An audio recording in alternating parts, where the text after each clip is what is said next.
මං අද හදන්න යන්නේ පොලොස් ඇඹුල. පොලොස් ඇඹුල, කොස් ගැට මාළුව මේ ඔක්කොම එකයි. ඉතින් මෙන්න මෙහෙම හොඳ පොලොස් ගෙඩියක් අරගෙන මේ පොඩි කෑලි කෑලි වලට කපා ගන්න ඕනේ. මේ තියෙන්නේ මේ පොලොස් ඇඹුලට ඕන කරන තුන පහ ටික.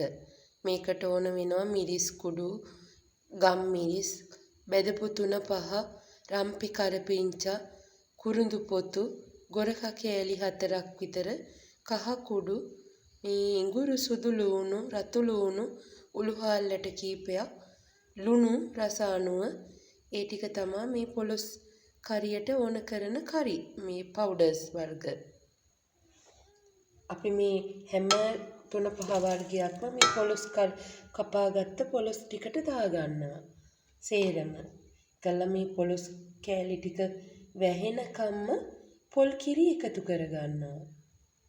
වගේ හොඳට පොලොස් කෑලි වැහෙන්න පොල් කිරි එකතු කරගන්න. මම මේ හදන පොලොස් කරි එක මේ හොඳට වේලිච්ච පොල් කිරි තමයි පාවිච්චි කරන්නේ. මොකද අපිට මේ පොලොස් කරි එක සතියක් විතර තියාගන්න පුළුවන්.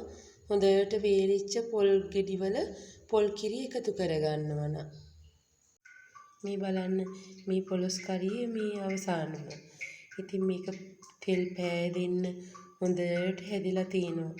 හොඳට තැම්බිලත් තියෙනවා. ඉතින් මේ වගේ දේවල් හදලා අපිට තියාගන්න පුළුවන්. මේ නරක වෙන්නේ එහෙම නැහැ. මම මේ වගේ පොලොස් කරි එහෙම හදලා මගේ රටේ ඉන්න යාළුවන්ට නෑදෑයන්ට යවනවා. ඒගොල්ලෝ මේ ආවහමත් ඉල්ලන්නේ පොලොස් කරි.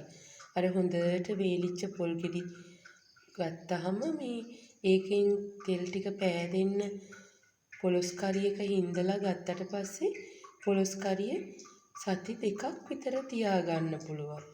දැන් රට යවනවා නම් දවස් 2ක් 3ක් විතර ගියත් ඒ ගිහිල්ලත් ඒගොල්ලෝ මේ රත් කරගෙන ගන්නවා. උන්ට කියනවා කවදාවත් නරක වෙලා නැහැ. ඒ තරම් හොඳට පොලොස් කරි එක තියෙනවා කියලා. ඉතින් අපිත් මේ වගේ ගුණ දේවල් නිතර ආහාරයට ගන්න පුරුදු වෙමු.